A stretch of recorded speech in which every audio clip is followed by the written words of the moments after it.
Gálatas torpes. ¿Quién los ha hechizado a ustedes ante quienes Jesucristo crucificado ha sido presentado tan claramente? Solo quiero que me respondan a esto. ¿Recibieron el Espíritu por las obras que demanda la ley o por la fe con que aceptaron el mensaje? ¿Tan torpes son? Después de haber comenzado con el Espíritu, ¿pretenden ahora perfeccionarse con esfuerzos humanos? ¿Tanto sufrir para nada? Si es que de veras fue para nada. Al darles Dios su Espíritu y hacer milagros entre ustedes, ¿lo hace por las obras que demanda la ley o por la fe con que han aceptado el mensaje? Así fue con Abraham. Le creyó a Dios y esto se le tomó en cuenta como justicia. Por lo tanto, sepan que los descendientes de Abraham son aquellos que viven por la fe. En efecto, la Escritura, habiendo previsto que Dios justificaría por la fe a las naciones, anunció de antemano el Evangelio a Abraham. Por medio de ti serán bendecidas todas las naciones. Así que los que viven por la fe son bendecidos junto con Abraham, el hombre de la fe. Todos los que viven por las obras que demanda la ley están bajo maldición, porque está escrito: maldito sea quien no practique fielmente todo lo que está escrito en el libro de la ley. Ahora bien, es evidente que por la ley nadie es justificado delante de Dios, porque el justo vivirá por la fe. La ley no se basa en la fe, por el contrario, quien practique estas cosas vivirá por ellas. Cristo nos rescató de la maldición de la ley al hacerse maldición por nosotros, pues está escrito: maldito todo el que es colgado en un madero. Así sucedió para que por medio de Cristo Jesús la bendición prometida a Abraham llegara a las naciones y para que por la fe recibiéramos el Espíritu Santo según la promesa. Amén. Estamos en el quinto sermón de la serie Evangelio y Libertad, la carta de Pablo a los Gálatas, y comenzamos una nueva sección de la carta. Hemos cerrado la sección autobiográfica, donde Pablo testimonia lo que le aconteció a él en su conversión, también su relación con los apóstoles, y la semana pasada vimos cómo se había dado la relación en Antioquía con respecto al cruce y a la relación entre judíos y gentiles, y cómo eso también tiene una aplicación en la enseñanza de la gracia del Señor. Entonces ahora pasamos a otra sección de la carta, que es la sección teológica, la sección argumentativa. Y aquí Pablo, tomando relatos históricos, particularmente en este capítulo vamos a ver el caso de Abraham, es que busca probar y argumentar sobre la justificación por la fe. Una cosa muy interesante es que Pablo recurre tanto a la memoria como a la capacidad de inteligencia que los lectores de la carta a los Gálatas se suponía tenían, y les motiva a cambiar de actitud. Lo que hace Pablo al ejercitar la memoria es recordar el Antiguo Testamento. ¿Por qué razón?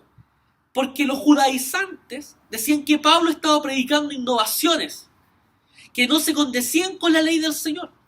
Y lo que Pablo le está diciendo en realidad, todo lo que fue revelado en el Antiguo Testamento se cumple en Cristo y tiene mucha relación con lo que vamos a señalar. Lo que él hace es mostrar la inconsistencia de los oponentes, de los judaizantes. Una cosa muy importante, la vida de la iglesia en su primera etapa fue edificada, bendecida por la lectura del Antiguo Testamento. Esto es muy importante decirlo, porque al parecer muchos le dan demasiada importancia solo al Nuevo Testamento. Y el Antiguo Testamento es clave también para la vida de la iglesia, porque toda la Biblia, toda la Escritura nos muestra a Cristo. Lo que hace Pablo al leer el Antiguo Testamento no es forzar los textos para beneficio de su argumentación, sino que contempla el profundo significado que se manifiesta tanto en la muerte como en la resurrección de Jesús. Entonces, el tema que Pablo propone en esta sección es crucial para nosotros como cristianos. Pablo nos ha mostrado ya en el capítulo 2 que somos salvos cuando nosotros dejamos de confiar en nuestros esfuerzos morales o en la ley para poder llevar a cabo nuestra salvación. Porque de hecho la semana pasada se nos decía que hemos muerto a la ley, ¿ya? Ahora, ponemos nuestra confianza en Cristo, en su obra en la cruz. Y es Él, solo Cristo, quien produce en nosotros una vida nueva. Aquí Pablo mostrará que el Evangelio no solo es el comienzo de la vida cristiana, sino mucho más que eso.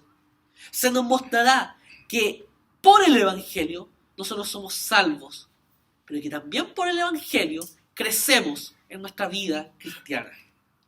Por eso el sermón de hoy se titula Nunca lo dejamos atrás, porque lo que nunca vamos a poder dejar atrás es el Evangelio.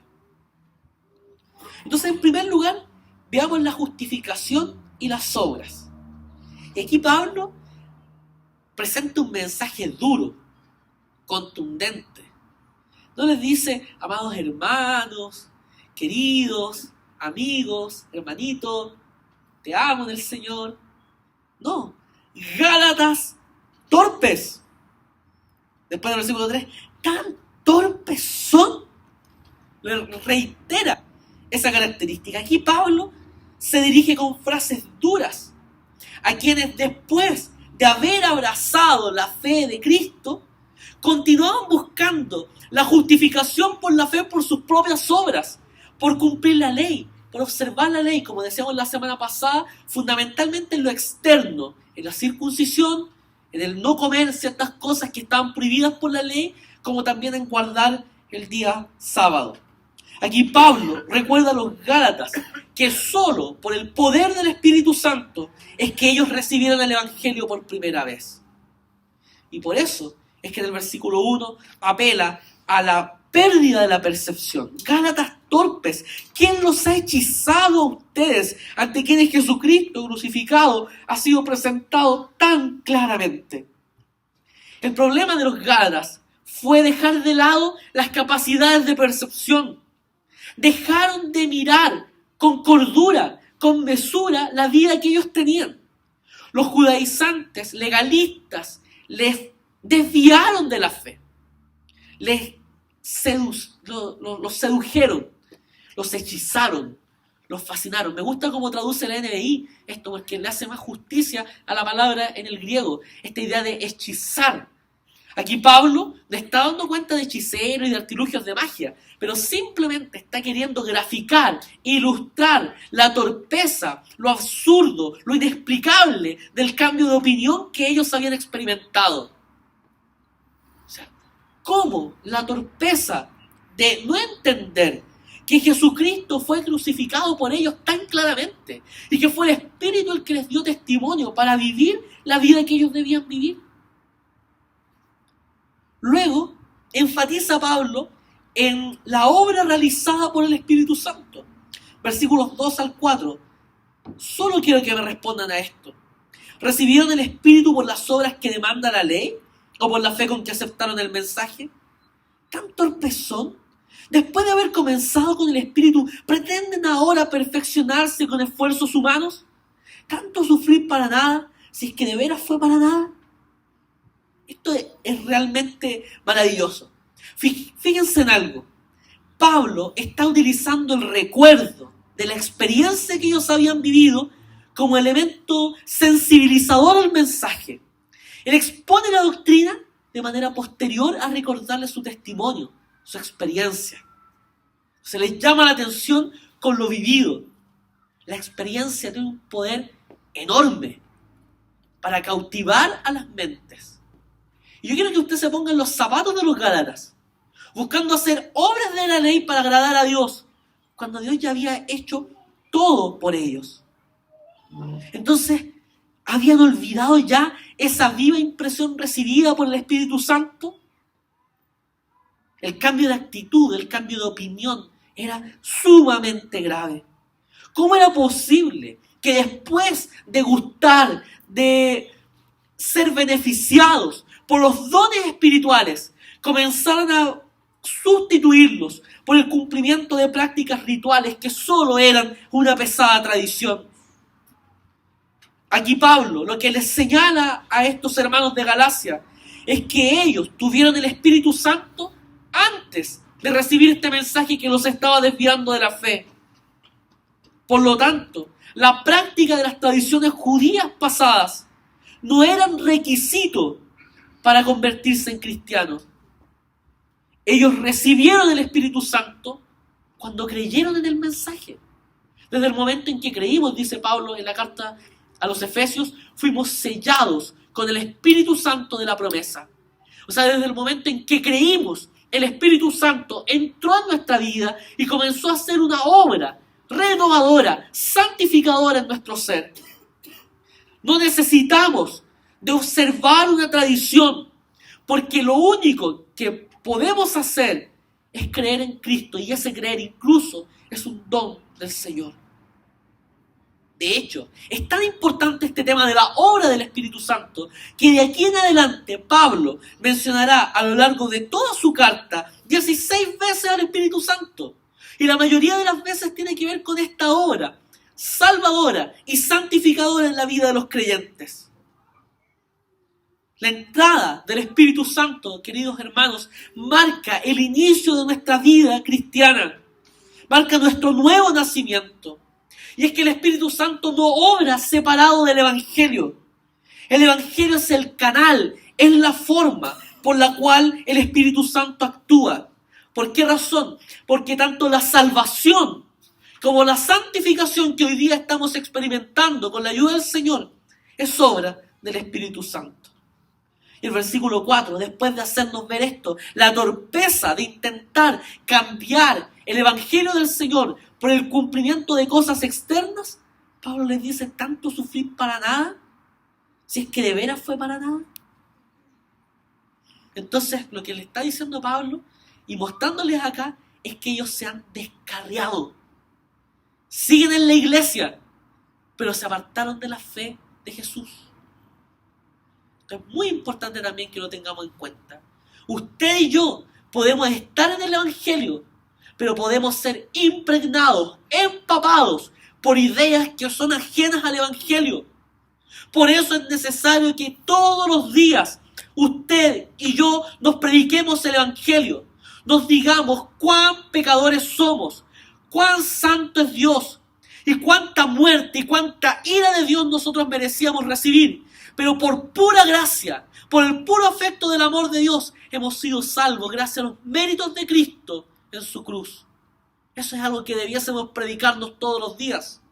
Por eso es que Pablo en el versículo 3 dice, después de haber comenzado con el Espíritu, ¿pretenden ahora perfeccionarse con esfuerzos humanos? La Reina Valera habla de la carne. Habiendo comenzado el Espíritu, ¿van a parar en la carne? Lo que le está diciendo es que incluso esas prácticas aparentes de la ley del Señor son simplemente un retorno a la carnalidad, un intento de salvarse a uno mismo, un intento de lograr o querer agradar a Dios por lo que uno hace. Y eso es imposible, porque hagamos lo que hagamos, nada, absolutamente nada nos podrá salvar. Solo Cristo es quien nos salva. Y aquí están los males que se busca contrarrestar. Esta tentativa de ganar el favor divino por medio de la circuncisión, como también guardar la ley sin el Espíritu Santo, son una muestra del intento de creyentes que tergiversan la fe. Porque la fe viene por la gracia de Dios y por medio de Jesucristo. Entonces, no busquemos nuestros propios esfuerzos humanos. Estar en la carne no solo es pecar con las obras de la carne que aparecen más adelante en la carta, sino que también es buscar, intentar agradar a Dios por nuestros méritos, por nuestras obras. Cuando uno apela a eso, lo que está haciendo es echar a perder el buen comienzo, terminando en la miseria. El predicador del Eclesiastés dice que las moscas muertas hacen heder el perfume del buen perfumista. Aquí, esta falsa predicación está haciendo heder en pudrición la vida de creyentes. Volvamos al Evangelio. Lo único que tenemos que hacer es confiar en Cristo, arrojarnos a sus brazos, descansar en Él y dejar de confiar en nuestros medios y fuerzas. El versículo 5 señala lo siguiente: al darles Dios su Espíritu y hacer milagros entre ustedes, ¿lo hace por las obras que demanda la ley o por la fe con que han aceptado el mensaje? Aquí, la acción permanente del Espíritu Santo actuando en tu vida, en mi vida y en la vida de la iglesia, no depende de lo que nosotros podamos hacer, sino que lo único que nosotros vemos es que Él actúa en medio de nuestra vida. Y lo que nosotros hacemos es simplemente respuesta al mensaje predicado. El Espíritu actúa en tu vida cuando aplicas y usas el Evangelio. Porque debemos recordar algo también, la fe, el acto de creer, no nace de nosotros voluntariamente, es un don de Dios también. Es el Espíritu Santo quien nos motiva a creer. E inclusive, como hablamos ayer en el conversatorio, más allá de nuestras dudas, el Señor actúa en medio de nuestra debilidad. Y podemos arrojar también nuestras dudas al Señor. Esto es maravilloso. Esto debiese producir descanso, esperanza, tranquilidad. ¿Se fija lo terrible que sería si la salvación dependiera de nosotros? ¿Qué pasaría si la salvación dependiera de usted? Lo echaríamos todo a perder. En cada momento. Perderíamos una y mil veces la salvación. Pero la salvación no depende de nosotros. No depende ni del que corre ni del que puede, sino de aquel que Dios ha tenido misericordia. Eso debiera alegrar nuestro corazón, como le digo, porque nos muestra que la salvación es de nuestro Dios y Cristo nos la ha otorgado por pura gracia. Descansemos esperanzados en Él. Ahora, en segundo lugar, veamos la justificación y Abraham. Y aquí Pablo lo que hace es tomar el relato de Génesis sobre la fe de Abraham en la promesa de Dios, lo que demuestra que el Evangelio da la fe y esto tiene una relación indisociable. ¿Se acuerda de Abraham?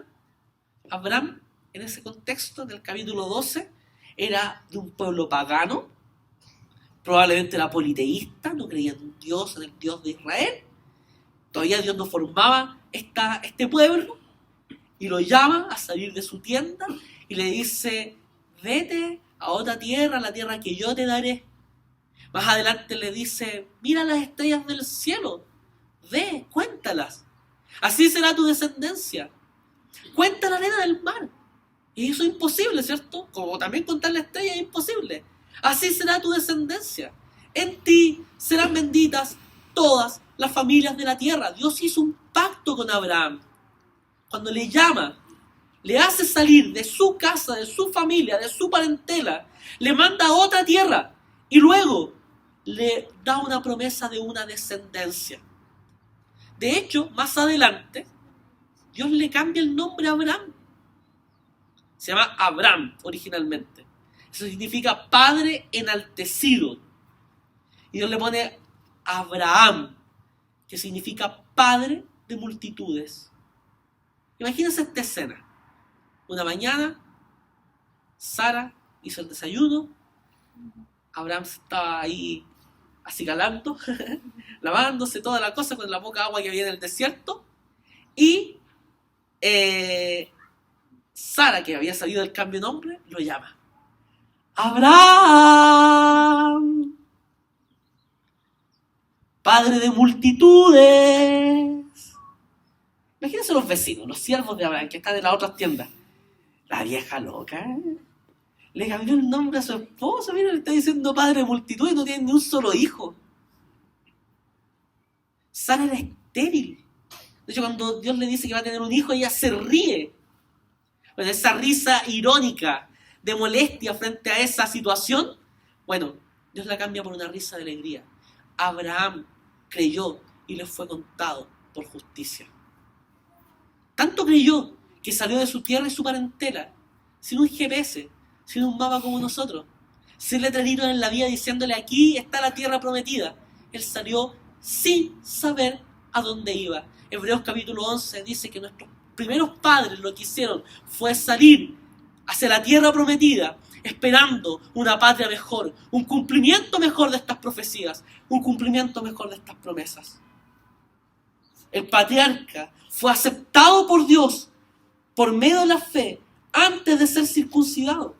Por lo tanto, lo que hace Pablo al mostrar la vida de Abraham es demostrar que los judaizantes están equivocados, que los verdaderos hijos de Abraham son aquellos que han sido justificados por la fe y que reciben las bendiciones del pacto que Dios había hecho con él. Versículo 6 dice, así fue con Abraham, le creyó a Dios y esto se le tomó en cuenta como justicia. Por lo tanto, sepan que los descendientes de Abraham son aquellos que viven por la fe. Y aquí la justificación por la fe nos trae algunas verdades que nosotros debiésemos creer. Me permito citar a Martín Lutero, que dijo lo siguiente: los legalistas y otros tales que procuran la justicia mediante sus propias obras, les falta la fe, aunque hagan muchas cosas.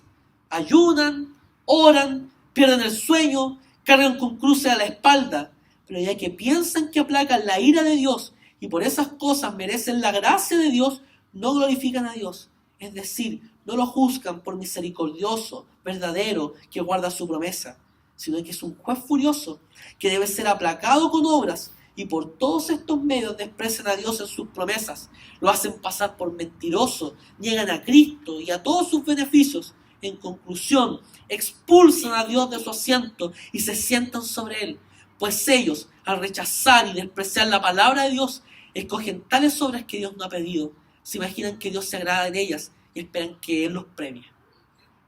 O sea, lo que hace el legalismo es sustituir el Evangelio por el cumplimiento de obras.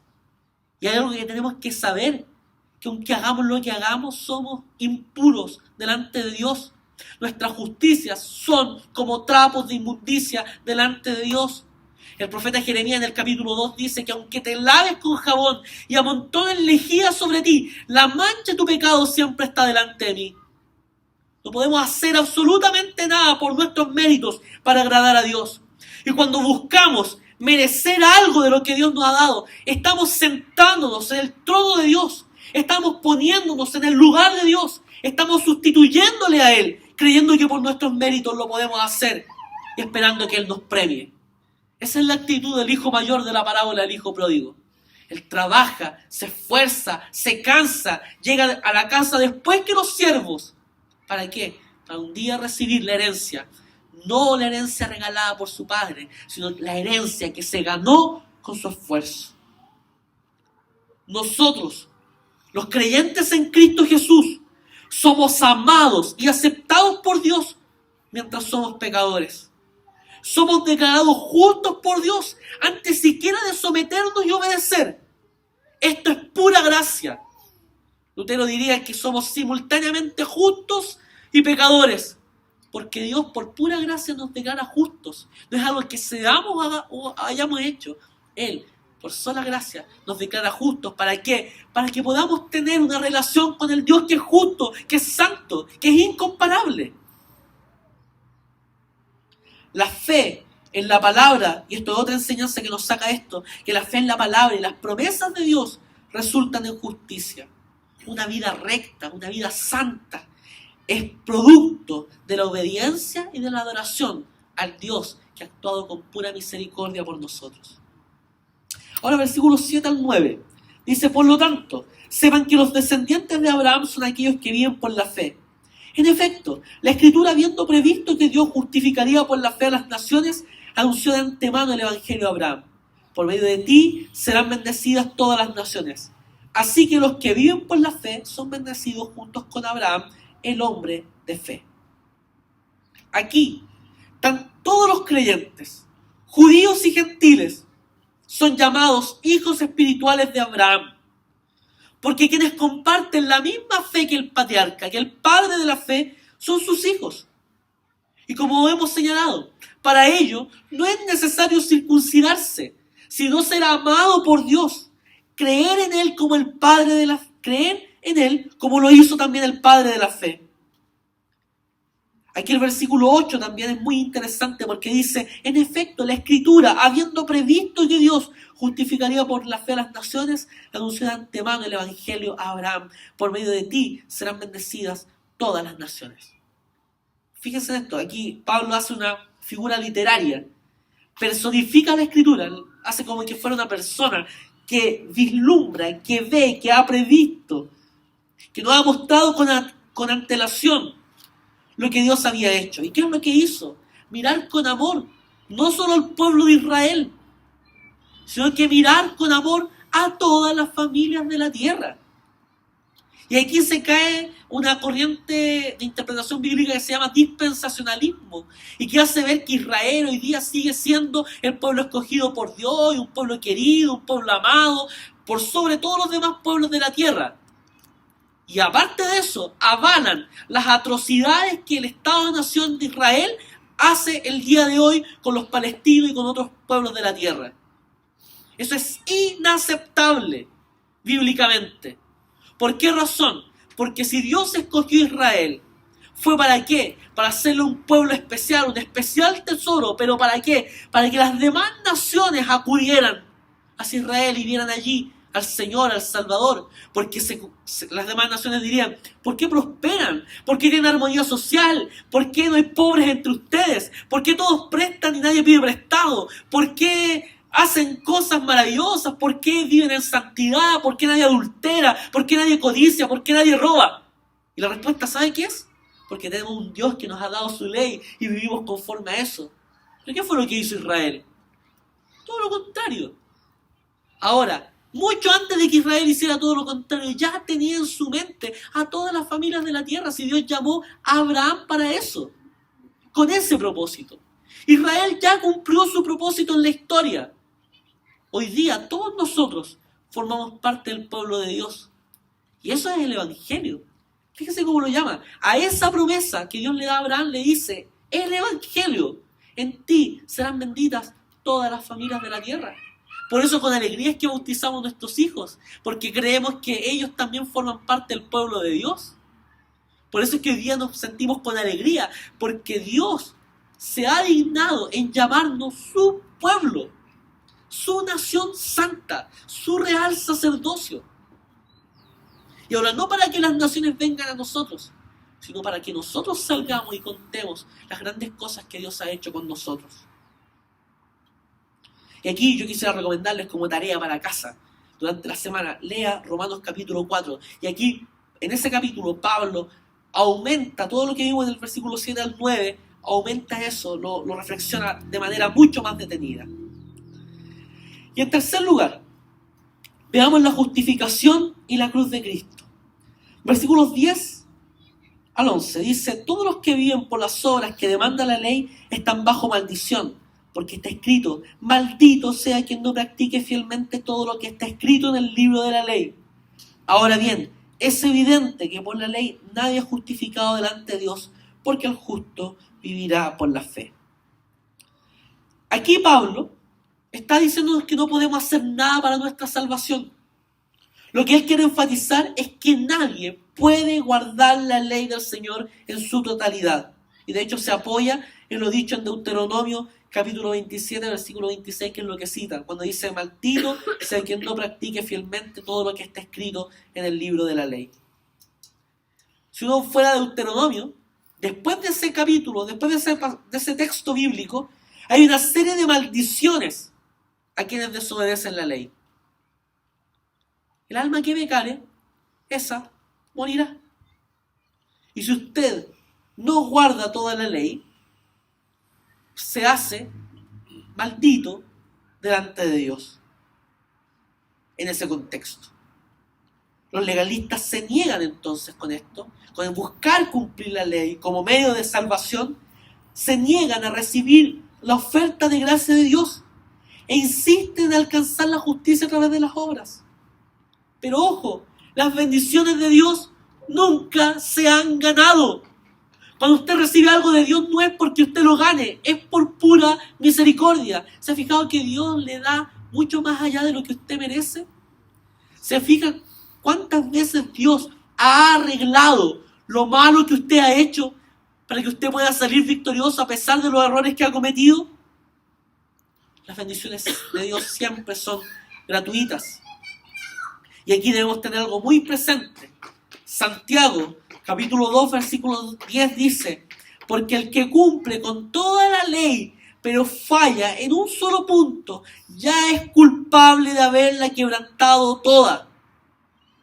Aunque usted viole un solo mandato de la ley del Señor, es deudor de toda ella. Ha ofendido a toda la ley del Señor. Entonces aquí no hay graduaciones de pecado ni nada por el estilo. Usted pecó, ¿qué es lo que merece? Muerte, la ira de Dios. Por lo tanto, nosotros no podemos amar a Dios por nosotros mismos, ni satisfacerle en todas sus santas demandas. Por eso es que Pablo dice aquí en el versículo 11, el justo vivirá por la fe. ¿Se acuerda quién le removió la conciencia a esto? Cuando había gente que decía que el tintín de las monedas en la caja salva el alma de la quema. ¿A quién le removió la mente eso? Martín Lutero. Él era un profesor universitario, teólogo. Estaba enseñando la carta a los Gálatas y a los romanos allí en esa universidad, la Universidad de Wittenberg. Era el profesor estrella de la ciudad. Y él, en ese contexto, leyendo la carta a los romanos y la carta a los Gálatas, se encuentra con este texto y entiende que la salvación solo se alcanza por medio de la fe en Jesucristo. Esta es la bandera, el corazón de la Reforma Protestante. Martín Lutero, en una de sus tesis, la tesis 62, dice que el verdadero tesoro del Evangelio es la gracia de Dios. Esto es maravilloso. Confiamos en que somos salvos por Cristo. Y esa salvación la hemos obtenido por la fe que Él puso en nuestra vida. No es por nuestros méritos. Nunca esto es por obras. Y versículos 12 y 13 dice, la ley no se basa en la fe, por el contrario, quien practique estas cosas vivirá por ellas. Cristo nos rescató de la maldición de la ley al hacerse maldición por nosotros, pues está escrito, maldito todo el que es colgado de un madero. Y aquí el Evangelio nos muestra un hecho histórico relevante, la muerte de Cristo en la cruz. El Evangelio no es una lista de buenas obras que debemos hacer, ni de malas obras que debemos dejar de hacer.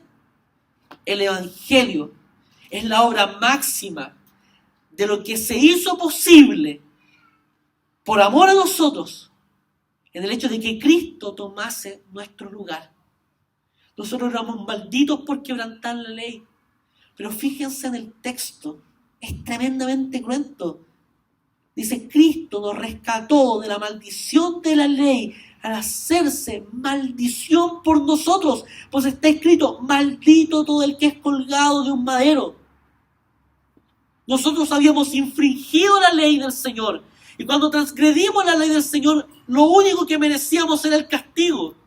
Cristo tomó nuestro lugar y llegó a ser maldito, a sufrir y experimentar la maldición por amor a ti y a mí. Y esa obra de Cristo en la cruz, nos permite que hoy tengamos paz con Él, una relación íntima con Él, un encuentro cotidiano con Él. Eso debiese consolarnos y conmover nuestro corazón. Maldito todo el que es colgado en un madero, son palabras que en la ley del Señor decía en Deuteronomio. Y esto es re interesante, porque este texto que Pablo cita está en Deuteronomio 21-23. Y si usted se fija en todo el Antiguo Testamento, la pena de muerte en Israel era bajo la forma de la lapidación, por el apedreamiento. La única vez que se habla en el Antiguo Testamento de una pena de muerte en la ley del Señor haciendo un madero es en este texto. ¿Sabe quiénes crucificaban? Originalmente eran los cartagineses. Los romanos, cuando invaden a Cartago, se dan cuenta de este método de tortura, porque ni siquiera era un método de muerte, era un método de tortura donde se ponía un crucificado y se buscaba con eso hacerlo padecer públicamente frente a la gente por el delito que había cometido. Y luego sus piernas, los romanos crearon ese método que se llama crurifractura, les quebraban las piernas de tal manera que cayeran sobre el peso de su cuerpo y se produjera una asfixia completa que les terminara en la muerte. Bueno, a Cristo Jesús vimos que en el Evangelio no le hacen eso porque Él muere antes. Según el Salmo 22, mi corazón, dice, se derritió como cera. Cristo, probablemente, lo más probable, según algunos médicos que analizan la muerte de Cristo, dicen que muere por un infarto literalmente una explosión de su corazón. Bueno, los romanos practicaban esta tortura. O sea, siglos después se cumple esto. Maldito es todo el que es colgado en un madero. Y Cristo sufrió esa maldición. Cristo fue tratado como el peor de los delincuentes. Cristo fue desnudado, sacado de la ciudad, desechado entre los hombres, varón de dolores, como que escondimos de él el rostro, fue menospreciado y no lo estimamos. Ciertamente Él llevó nuestras enfermedades y sufrió nuestros dolores, y nosotros le tuvimos por azotado, por herido de Dios y abatido. Mas Él herido fue por nuestras rebeliones, molido por nuestros pecados. El castigo de nuestra paz fue sobre Él, y por su llaga fuimos nosotros curados. Eso que fue dicho por Isaías 700 años antes fue cumplido en Cristo. Él fue maldito por nosotros. Según de Corintios capítulo 5, versículo 21, dice: al que no cometió pecado alguno, por nosotros Dios lo trató como pecador, para que en él recibiéramos la justicia de Dios. La Reina Valera traduce ese mismo versículo diciendo: al que no conoció pecado, por nosotros lo hizo pecado. Cristo, el santo, el inocente, experimentó nuestra condición. Por eso es que Él vive y sufre toda la ira de Dios por amor a nosotros. Por eso es que Él dice en un momento en la cruz: Eloi, Eloi, lama sabactani. Dios mío, ¿por qué me has desamparado? Él sufrió la ira que tú y yo deberíamos haber merecido. Pero Él tomó nuestro lugar. Colosenses 2, versículos 13 en adelante dice: antes de recibir esa circuncisión, ustedes estaban muertos en sus pecados. Sin embargo, Dios nos dio vida en unión con Cristo al perdonarnos todos los pecados y anular la deuda que teníamos pendiente por los requisitos de la ley. Él anuló esa deuda que nos era adversa, clavándola en la cruz. Desarmó los poderes y a las potestades, y por medio de Cristo los humilló en público al exhibirlos en su desfile triunfal. Es Cristo quien nos rescató. Y de hecho este rescate se hace alusión aquí en el versículo 13. Cristo nos rescató de la maldición de la ley. El verbo griego hace alusión a una compra, pero el sentido más claro a la luz del texto tiene que ver con la liberación que produce la salvación en Cristo. Él nos libera de la muerte que nos acechaba. Jesús fue tratado como pecador, como si Él fuese responsable de lo que nosotros hicimos. Dios trató a Jesús como pecador. Cristo recibió en su cuerpo, en todo su ser, el peso de la maldición. Y hoy por esa obra, Dios te trata como justo a ti y a mí. ¿Hay algo más que podríamos hacer? Cuando Cristo dice en la cruz: consumado es porque todo ha sido cumplido. Todo ha sido terminado. No es que terminó un 99%, el 100% lo terminó.